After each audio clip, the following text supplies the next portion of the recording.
What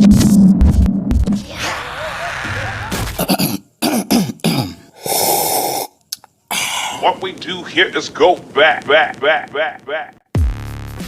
Halo supporter di alam manapun kalian berada, bagaimana kehidupan kalian saat ini? Bagaimana resolusi tahun 2022-nya? Apakah sudah menerapkan bangun pagi atau tetap bangun siang? Tidur menjelang pagi, main, mamam seblak, mabar, lost track? Di wabah pandemi ini, mungkin sebagian pelajar pada belajar daring di rumah, tapi saat ini sudah sebagian besar sudah mulai kembali masuk sekolah dengan normal. Meskipun sekarang terdapat varian virus COVID baru, yaitu baso mercon alias Omicron. Tapi bagaimana apabila sekolah sudah mulai masuk normal, pelajar tidak lagi harus berdampingan dengan COVID, melainkan berdampingan dengan zombie. Kumaha eta urusanna? Cak bayangkan Aisyah ker belajar terus digegel ku zombie. Kok masih emak di imah coba ngelawan Aisyah teh saha bujang aya corohi berbayi lompatan. Kumaha ada zombie. Di kause kali ini saya akan membawakan film yang berjudul All of Us Are Dead, tentang zombie yang menguasai sekolah besar di Korea, dan akan ada 12 episode di season pertama ini. Film yang baru saja tayang tadi di Netflix jam 3 pada hari ini, hari Jumat tepatnya, tanggal berapa sekarang? Tanggal 29 Januari, yang digadang-gadang akan mengalahkan Train to Busan atau series apa kemarin? Oh iya, series Squid Game. Apakah iya seperti itu? Apakah para siswa bakal selamat atau kita nantikan saja?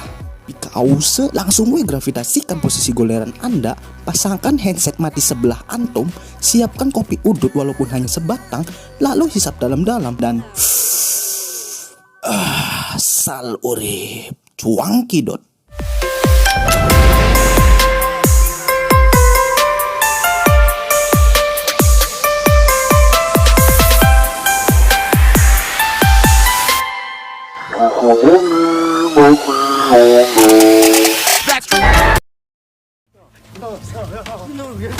Film diawali memperlihatkan seorang siswa yang bernama Jinsu sedang mengalami pembulian oleh siapa ini? Saya belum tahu namanya. Pokoknya dia berserta gengnya sehingga mengakibatkan Jinsu jatuh dari gedung yang cukup amat tinggi. Film berlanjut memperlihatkan keadaan rumah sakit dan terlihat seorang bapak-bapak masuk ke dalam ruangan yang terlarang yang ternyata terdapat Jinsu di dalamnya. Dan diketahui si bapak ini adalah ayah dari Jinsu yang ternyata masih hidup setelah jatuh dari gedung tinggi. Something wrong here. Mendengar kabar bahwa si pembuli and the gang tidak ada yang mati, Jinsu langsung marah dan hendak membunuhnya dengan penuh amarah. Namun saat sang ayah ingin mencegahnya, Jinsu malah hendak menggigit sang ayah yang sepertinya dia sudah terinfeksi zombie. Kan makin something wrong here. Tapi kita nikmatin dulu saja ya kan. Next, tak ingin semakin membahayakan dirinya, sang ayah terpaksa membunuh Jinsu dengan Alkitab di genggamannya, yang saya kira akan digunakan untuk mengusir setan dalam tubuh Jinsu, malah digunakan untuk menghantam Jinsu sampai mati. Digepuk guys, digepuk. Salah kaprah kita. Dan ketika sang ayah sedang membawa koper yang berisi mayat Jinsu, dia malah digolesat guys, alias jatuh. Dan terlihat tangan Jinsu yang keluar dari koper. Dan saat hendak dimasukkan kembali, tangan Jinsu malah menggenggam tangan ayahnya, yang membuat sang ayah kaget. Dan Jinsu malah memberontak di dalam koper. Dan film pun baru dimulai. Sebuah teka-teki dalam film. Menit. Kita dilihatkan suasana sekolah yang sedang ada agenda bersih-bersih setelah libur panjang. Ada yang ngepel, buang sampah, merapikan kelas, siaran radio, hingga ada juga yang menghisap asap dari guru yang sedang merokok karena dirinya sudah asam guys dan tidak bisa udut di sekolah. Lalu kita diperlihatkan siswi yang bernama Hyunju, anggota dari geng pembuli tadi yang baru saja bangun dari tidurnya dan memasuki ruangan laboratorium karena mendengar sesuatu yang ternyata sumber suara tersebut adalah seekor tikus kecil yang nampak sangat imut, lucu, menggemaskan dan nampak tidak berbahaya. Namun saat jari Hyunju masuk ke dalam kandangnya, sang tikus dengan tiba-tiba berubah marah dan menggigitnya. Dan saat mengetahui Yunjo telah digigit tikus tersebut, Pak Le, ayah dari Jinsu yang ternyata mengajar di sekolah tersebut, spontan langsung menarik Hyunju ke dalam. Ada sesuatu. Melupakan kejadian tadi, kita dilihatkan dua sahabat yaitu Cheongsan dan Gyeongsoo, serta terlihat dua siswi wanita bernama Onjo dan Isak, habis maghrib Isak, yang akan makan bersama di restoran keluarga Cheongsan yang baru dibuka. 많이 먹는 거 아니에요? 잘 먹는 게 아니고 이삭이요. 이름 Di tengah makan malam mereka, terjadi obrolan soal gosip Pak Le, ayah dari Jisun. Ternyata yang mereka tahu, Jisun putra dari Pak Le menghilang, yang membuat Pak Le lama tidak masuk mengajar dan kini tubuhnya tercium aroma mayat busuk. 그게 시체 썩는 냄새지. 아들 실종되고 진짜 천재가 잘 미친다잖아. Dan kita diperlihatkan penjaga sekolah yang sedang memeriksa keadaan setiap kelas di malam hari, dan terlihat Hyunju yang tadi siang ditarik oleh Pak Le berada di ruang laboratorium dengan keadaan tangan, kaki, serta mulut yang diikat. 아빠 꼭 밥 먹을 때 시험 얘기를 해. 저 잘 안 나올 건데 이거 청산이 날 거구나. Keesokan harinya, Onjo dan Cheongsan yang ternyata rumah mereka tetanggaan, dan sebelum berangkat sekolah, mereka memulai batu gunting kertas untuk membawakan tas bagi siapa yang kalah hingga sampai kelas. 들어.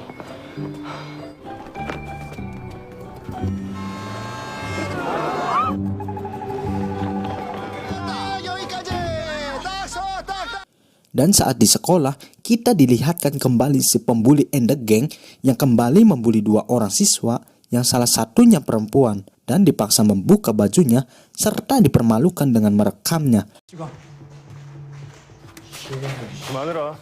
Lalu datang seseorang yang ditakuti oleh geng tersebut yang bernama Soo Hyuk yang dulu pernah menjadi anggota geng tersebut, dan saat Soo Hyuk hendak membawa dua siswa itu keluar, mereka malah kembali lagi karena diancam akan menyebarkan video milik siswi tersebut ke ibunya. Stop bully guys, stop bully. 맞냐? 이따 점심시간 끝나고 옥상으로 와. Lalu wali kelas dari Hyunju menemui Pak Le untuk menanyakan soal Hyunju yang hilang, karena terakhir kali dilihat sedang membersihkan ruangan lab. Namun Pak Le sendiri bilang tidak tahu keberadaannya. Ini biangnya nih, angger weh.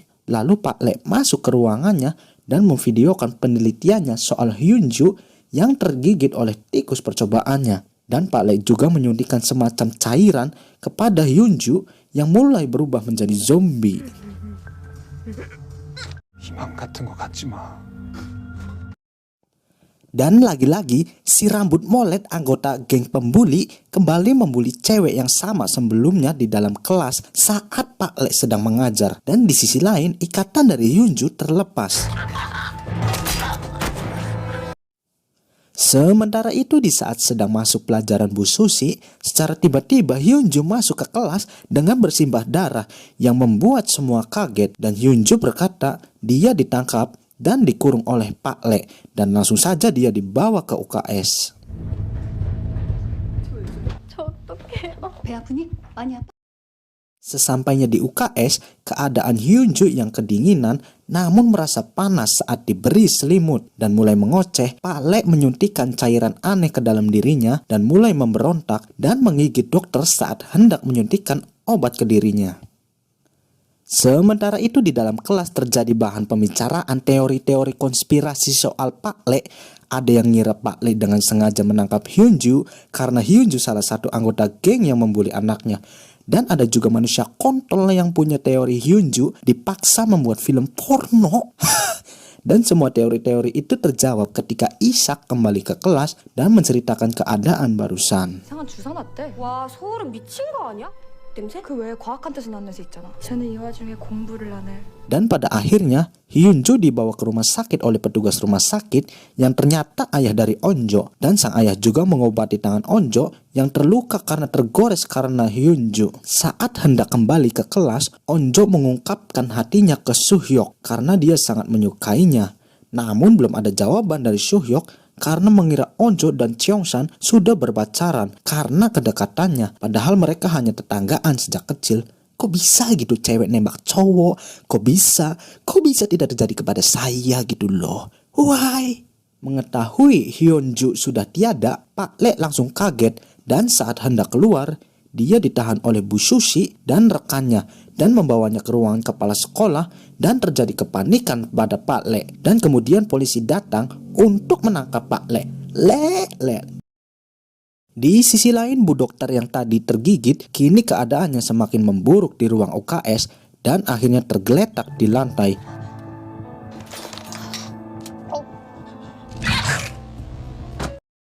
Sementara itu, saat murid-murid sedang istirahat jam makan siang, salah satu murid melihat Bu Dokter yang sudah bertingkah aneh dan mengabadikan kejadian itu dengan ponselnya. And then, secara tiba-tiba, dokter tersebut loncat dan menggigit salah satu dari mereka yang menimbulkan pada akhirnya virus zombie pun semakin menyebar dan membuat murid di sekitarnya berhamburan. Di sisi lain, di atas gedung, siswi yang sering dibully yang bernama Eunji hendak bunuh diri, namun dihalau oleh siswa yang sama juga yang sering dibully. Namun halauan tersebut tidak mengurungkan niat Eunji untuk bunuh diri. And then, tiba-tiba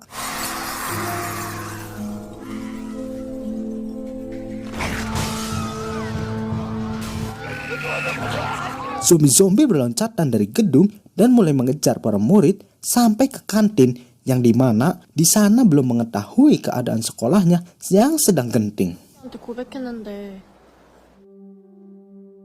수혁이한테 물어봐주면 안 돼? 안 친하다고.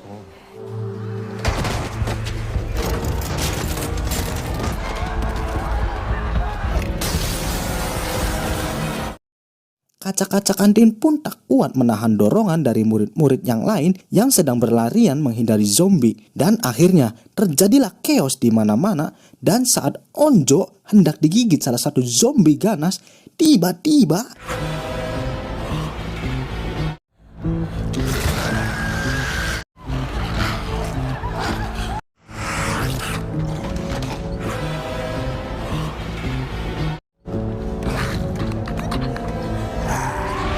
bersambung guys, rampung loh, kampret, kebiasaan gitu loh, cocok, nanggung. Film yang membuat dak-dikduk ser gitu loh, ditambah teka-teki di dalamnya, menit, bahkan baru satu episode, keadaan zombinya udah sangat chaos, pasti next episode bakal lebih seru lagi nih. Gimana, mau lanjut? Ya lanjutlah. By the way, jangan lupa subscribe hula channel saya agar bisa tembus 100.000 subscriber. Ngehalu dulu boleh kan? Oke, sekian dari saya Bung Faisal yang hanya memiliki fashion goleran everywhere, everyday, every time undur diri. Tetap stay tune dan pantengin FSM Movie. Ikan teri makan kedong-dong, tidak mungkin dong. Sekian, gracias. Tik tik tik, bunyi motor mau nyanyi. Tik tik tik, bunyi hujan di atas kalbu. Airnya turun membasahi pipi. Hujan di luar, basah di dalam. Kenangan mantan terngiang-ngiang. Itulah